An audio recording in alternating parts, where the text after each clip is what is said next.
രാവിലത്തെ പണികളൊക്കെ ഒന്ന് ഒതുക്കിയിട്ട് നിധിക്കുട്ടീനെ ഓർക്കി ചക്കക്കുരു ഒരുക്കുകയാണ് കേട്ടോ. ഇന്ന് ഉച്ചയ്ക്ക് ചക്കക്കുരു മാങ്ങയും കറി വയ്ക്കാൻ വേണ്ടിയിട്ടാണ്. എന്തൊരു ചൂടാണ് എന്നൊക്കെ പറഞ്ഞുകൊണ്ടിരിക്കുന്നതാണ് ഉമ്മ. അപ്പോൾ ഈ ചക്കക്കുരു മാങ്ങയും നമ്മൾ വേവിക്കാൻ വെച്ചിട്ടുണ്ട്. ആവശ്യത്തിന് ഉപ്പും മഞ്ഞപ്പൊടിയും ചേർത്ത് അത് വെന്ത് കഴിഞ്ഞപ്പോഴേക്കും നമ്മളതിലേക്ക് അരപ്പ് ചേർത്ത് വിടും. എന്നിട്ട് താളിച്ച് ഒഴിച്ചു. അപ്പോൾ നമ്മുടെ ചക്കക്കുരു മാങ്ങ കറി റെഡി ആയിട്ടുണ്ട് കേട്ടോ. ഉപ്പയാണെങ്കിൽ റേഷൻ വാങ്ങിച്ചിട്ട് വരാമെന്ന് പറഞ്ഞ് ഓട്ടോ എടുത്ത് പോകുന്നതാണ്.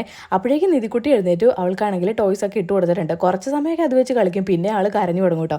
അഫയാണെങ്കിൽ ശാരി ചേച്ചിയുടെ കൂടെ കോളിച്ചാൽ വരെ പോയേക്കുമായിരുന്നു. തിരിച്ചു വന്ന വഴി വീട്ടിലിറങ്ങിയില്ല, നേരെ അങ്ങോട്ടേക്ക് തന്നെ പോയിട്ടോ. അപ്പോൾ ദേ തുണിയൊക്കെ ഒന്ന് മടക്കി വെച്ചു. അപ്പോഴേക്കും അഫി വന്നു.